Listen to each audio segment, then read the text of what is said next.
Bayangkan setiap hari waktu berbuka, kau pilih roti john extra cheese, nampak sedap, meleleh, puas hati. Tapi dalam badan kau, perang besar sedang berlaku. Bila azan maghrib je, gula dalam roti putih terus melambung dalam darah. Pankreas panik, insulin mencurah-curah keluar. Lemak dan cheese cair pula masuk ke perut, buat sistem penghadaman kerja lebih masa selepas seharian berpuasa. Kolesterol jahat LDL mula meningkat. Salur darah perlahan-lahan jadi sempit.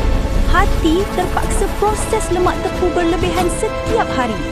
Kalau betul Apa ni? Tak mungkin. Naik Lagi berat badan aku. Naik lagi berat badan aku. Tolonglah, sudah cukup. Tolonglah, sudah cukup. Tenaga memang rasa padu sekejap, tapi lepas tu mengantuk, lesu, craving gula datang balik.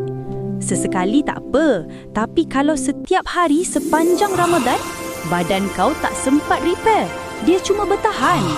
Soalannya, kau makan untuk kenyang sementara atau untuk sihat jangka panjang?